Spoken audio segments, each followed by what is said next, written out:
Good morning students, my name is Anshika, your science teacher. तो आज हम पार्ट 1 पढ़ेंगे, क्रॉप प्रोडक्शन एंड मैनेजमेंट, मतलब फसल उत्पादन और प्रबंध। तो हमने पहले 2 क्लासेस में पढ़ा था कि जो किसान लोग होते हैं वो फसल क्यों उगाते हैं, कैसे उगाते हैं और कितने तरह की फसल होती है। तो हमने क्या क्या पढ़ा था कि मिट्टी कैसे तैयार करते हैं, हमने ये पढ़ लिया था। बुआई कैसे करते हैं, हमने ये भी पढ़ लिया था। खाद और उर्वरक देना, ये भी हमने पढ़ लिया था। तो आज का हमारा जो विषय है वो है सिंचाई। सिंचाई कैसे करते हैं, क्यों करते हैं किसान अपने खेतों में फसल को उगाने के लिए। तो शुरू करते हैं। तो जीवित रहने के लिए हमें भी पानी की बहुत ज़्यादा आवश्यकता है। हम थोड़े थोड़े समय में हम पानी पीते रहते हैं। ऐसे ही पेड़ पौधों को भी जीवित रहने के लिए पानी की आवश्यकता होती है। जो पौधे होते हैं वो 90% पानी से ही बने होते हैं, उनको पानी की बहुत ज़्यादा आवश्यकता होती है। और जो पानी में घुले हुए जो पोषक होते हैं वो जो पेड़ पौधे हैं उनको गर्मी से बचाने में उनकी सहायता करते हैं, गर्म हवा से उनको बचाने में उनकी सहायता करते हैं। तो स्वस्थ फसल की वृद्धि के लिए मिट्टी में नमी होना बहुत ज़रूरी है। अगर मिट्टी में नमी नहीं होएगी तो फसल उगेगी नहीं, सूख जाएगी। तो इसलिए पानी बहुत ज़्यादा ज़रूरी है फसलों के लिए। निश्चित अंतकाल पर खेत में जल देना सिंचाई कहलाता है। मतलब कि अगर हम टाइम टू टाइम, निश्चित अंतकाल पर हम खेत में अगर पानी हम उसको दे रहे हैं फसलों को, तो हम उसको सिंचाई बोलते हैं, इरिगेशन। गर्मी में फसलों को अधिक मात्रा में पानी की ज़रूरत होती है, ये हम सभी को पता है, हमें भी ज़रूरत होती है और फसलों को भी ज़रूरत होती है। अब हम पढ़ेंगे सिंचाई के स्रोत, कि हमें पानी कहाँ कहाँ से मिलता है। पानी कहाँ कहाँ से मिलता है, अब ये देखिए आप, कुएं से मिलता है, जो कुआं होता है उससे नहीं मिलता है, जलकूप से मिलता है, तालाब से मिलता है, झील से मिलता है, नदी से मिलता है। ये सब जो है वो हमारे पानी सिंचाई के स्रोत है, कि कहाँ कहाँ से हमें पानी उपलब्ध होता है। अब जल को खेतों तक पहुँचाने के लिए तरीके अपनाए जाते हैं। लोग जो किसान लोग हैं वो भिन्न भिन्न तरीके अपनाते हैं। तो अब हम पढ़ते हैं कि कौन कौन से तरीके हैं वो किसान जो हैं वो अपनाते हैं खेतों में पानी पहुँचाने के लिए। तो पहला है तरीका मोट। पहला तरीका कौन सा है, मोट। इसमें आप देख रहे हैं कि जो किसान है वो कुएं से पानी निकाल रहा है और खेतों में डाल रहा है।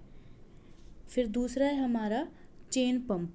इसके अंदर आप देख रहे हैं कि एक चेन से एक पंप बंधा हुआ है, एक पहिया बंधा हुआ है, और उसके बाद जो पानी वो निकल रहा है और खेतों तक पहुंच रहा है। तीसरा है थेकली। इसमें क्या होता है, इसमें एक पत्थर से लकड़ी बांध दी जाती है और बाल्टी द्वारा पानी निकाला जाया जाता है और उसके बाद उसको खेतों तक पहुंचाया जाता है। फिर है रहत। रहट में होता है, एक बैल को बांध दिया जाता है एक डंडे से, और जब बैल घूमती है तो साथ साथ जो पहिया दिख रहा है वो भी घूमता है और उससे पानी बाहर निकल जाता है। तो ये 4 जो है ये तरीके हैं जैसे पानी हम अपने खेतों में डाल सकते हैं। जो किसान लोग हैं वो अपने खेतों में पानी डाल सकते हैं। अब सिंचाई की आधुनिक विधियाँ। आजकल सिंचाई कैसे होती है, अब हम ये पढ़ेंगे। तो पहला है हमारा छिड़काव तंत्र। छिड़काव तंत्र होता है स्प्रिंकलर सिस्टम। इस विधि का उपयोग असमांतल भूमि के लिए किया जाता है। जो भूमि असमान होती है, ऊबड़ खाबड़ होती है, उसमें इसका उपयोग किया जाता है। जहाँ जल की मात्रा कम उपलब्ध होती है, कि जो जल होता है वो पानी होता है वो कम मात्रा में उपलब्ध हो, वहाँ पे ये तंत्र इस्तेमाल किया जाता है।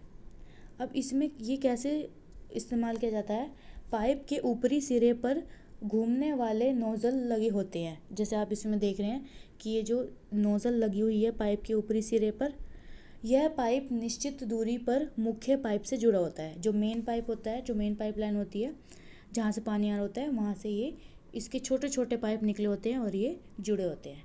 और ये एक जगह लगा देते हैं, अलग अलग जगह एक निश्चित जो हिस्से होते हैं उन पे लगा देते हैं और वहाँ पे रख देते हैं। फिर पानी जो है वो घूमता घूमता सब जगह फैल जाता है इस नोज़ल के द्वारा। तो ये पहला है हमारा छिड़काव तंत्र। दूसरा हम पढ़ेंगे ड्रिप तंत्र में क्या होता है, जो पेड़ पौधे होते हैं फलों वाले, उसके अंदर क्या होता है कि पाइपों द्वारा उनकी जड़ों पर एक छेद कर देते हैं पाइपों में, फिर बूंद बूंद करके उन जड़ों से उन जो छेद होते हैं उनसे उन जड़ों तक पहुंच जाते हैं। इससे पानी का बिल्कुल भी नुकसान नहीं होता।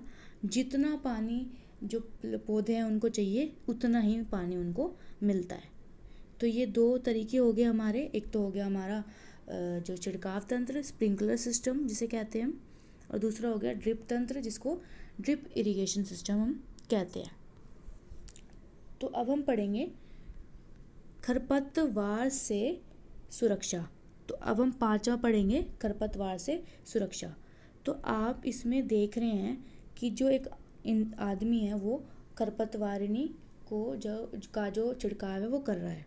खरपतवार होते क्या है, जो भी बिना मतलब के जो पेड़ पौधे लग जाते हैं, उग जाते हैं जो फसलों के साथ, उनको खरपतवार कहते हैं, जिनकी कोई आवश्यकता नहीं होती। वो जो है पानी भी लेते हैं, धूप भी लेते हैं, और जो फसल होती है उसको उगने में बहुत मुश्किल होती है, वो खरपतवार कहलाते हैं। जो किसान लोग होते हैं वो खरपतवार को जड़ से फाड़ देते हैं और उस खरपतवारिनी का छिड़काव कर देते हैं ताकि वहाँ पे खरपतवार पैदा ना हो सके। यह सब फसल के बड़े होने से पहले कर देते हैं, उनको फाड़ना, और समय समय पे उनको फाड़ते रहते हैं ताकि जो फसल है वो अच्छे से वहाँ पे उग जाए। तो ये खरपतवार होते हैं। अब जो किसान होते हैं वो तो या तो उनको जड़ों से फाड़ देते हैं, या फिर जैसे आप इसके अंदर देख रहे हैं, या फिर उनको काट देते हैं जो खरपतवार होते हैं, और फसलों को उगने में जो अच्छी फसल उग जाती है खरपतवार अगर वो फाड़ देते हैं तो ये खरपतवार से सुरक्षा में पता लगी कि खरपतवारिनी को हम छिड़काव करके उसको हम उससे बचा सकते हैं, खरपतवार से बचा सकते हैं। अब हम पढ़ेंगे इसका महत्वपूर्ण हिस्सा जो हमारी होती है, जो फसलें उगती है उसका महत्वपूर्ण हिस्सा होता है कटाई। कटाई होती है, पहला जो कटाई का मतलब है कि जो जब फसल पक के तैयार हो जाती है उसको काटना, और उसको काट के जो हम फिर उसके बाद उसको खाते हैं। तो जो कटाई है वो बहुत महत्वपूर्ण हिस्सा है। 3 या 4 महीने में जो हमारी भारत है उसके अंदर जो फसल है वो पक जाती है। कटाई में पहली चीज़ जो इस्तेमाल की जाती है वो होती है दराती। जैसे इसके हाथ में आप देख रहे हैं दराती हैं, ये लोहे की बनी होती है और पीछे इसमें लकड़ी का जो लगा होता है, इससे काटे जाते हैं फसल जड़ों मतलब जड़ों से थोड़े से ऊपर से काट दिए जाते हैं फसल, और उसके बाद उनको रख दिया जाता है। फिर आजकल जो लोग हैं वो इस्तेमाल करते हैं हार्वेस्टर। इसके अंदर क्या होता है, जो भी फसल होती है उसके अंदर से बीज निकाल लिए जाते हैं और जो भूसा है वो अलग कर दिया जाता है हार्वेस्टर से। फिर उसके बाद जो हम होता है हमारा कंबाइनर। इसके अंदर क्या होता है, जो फसल है वो सीधी कट भी जाती है, और उसके बाद जो बीज है, जो हमारे बीज उगे हैं, फसल तैयार हुई है, वो भी अलग हो जाते हैं, और जो भूसा है वो भी अलग हो जाते हैं। तो आजकल के दिनों में ये हार्वेस्टर, कंबाइनर और थ्रेशर, ये सब मशीनें इस्तेमाल होती है और टाइम बचाते हैं। जो बड़े बड़े किसान हैं वो ये सब इस्तेमाल करते हैं, और जो छोटे किसान हैं वो जो है वो दराती इस्तेमाल करते हैं। और दराती इस्तेमाल करने के बाद जो फसल होती है उसको पीटते हैं। ये सब आपने 6ठी क्लास में पढ़ा होगा। उसको पीट के वो अलग करते हैं और उसके बाद उनको बोरों में जाके डाल देते हैं। अब इसके बाद अगर हमने फसल उगा भी ली और अपने पास रख भी ली, इसके बाद क्या करते हैं, हम इतनी फसल तो खा नहीं सकते एक साथ। इसके बाद हम करते हैं उसका भंडारण। भंडारण करने के लिए पहले तो फसलों को सुखाया जाता है क्योंकि उनके अंदर नमी होती है उसके बीजों में।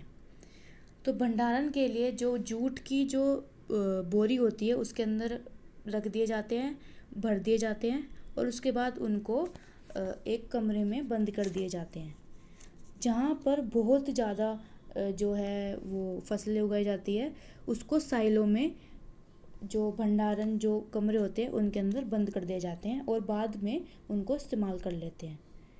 तो भंडारण बहुत ही ज़रूरी होता है, क्योंकि अगर उसको ऐसे ही फेंक देंगे या फिर ऐसे ही उनको रख देंगे तो या तो उनको चूहे खा लेंगे या वो ख़राब हो जाएंगे, और ना वो हम खा सकते ना उनको और कोई खा सकता, तो पूरी मेहनत ख़राब हो जाएगी हमारी। तो भंडारण बहुत ज़्यादा ज़रूरी होता है फसलें काटने के बाद और उसको उगाने के बाद। अब हमने ये सारे पढ़ लिए। क्या क्या पढ़ा हमने इससे पहले? अब हम एक बार इस पे देख लेंगे कि हमने कैसे फसल तैयार करी। पहला हमने करा मिट्टी, फिर उसके बाद हमने बुआई करी उसकी, फिर हमने खाद और उर्वरक डाला उसमें, फिर उसकी सिंचाई करी, फिर खरपतवार से उसकी सुरक्षा की, फिर कटाई की उसकी, और फिर उसके बाद उसका भंडारण कर दिया, उसको स्टोर कर दिया। अब हम पढ़ेंगे कि जो हम फसलें खाते हैं ये तो पेड़ पौधे से आती है, लेकिन हम पशु से भी बहुत सारी चीज़ें खाते हैं, लेते हैं। अब जैसे गाय है, गाय से हम दूध जो लेते हैं, मुर्गी है, मुर्गी से हम क्या लेते हैं? अंडा लेते हैं। आपने देखा होगा कि बहुत सारी गायें भैंसों को जो लोग हैं वो पालते हैं, पशुपालन करते हैं। तो पशुपालन करना मतलब कि अब हम जैसे खाना हम पेड़ पौधे से ले लेते हैं, लेकिन पशुपालन करके हम खाना जानवरों से लेते हैं।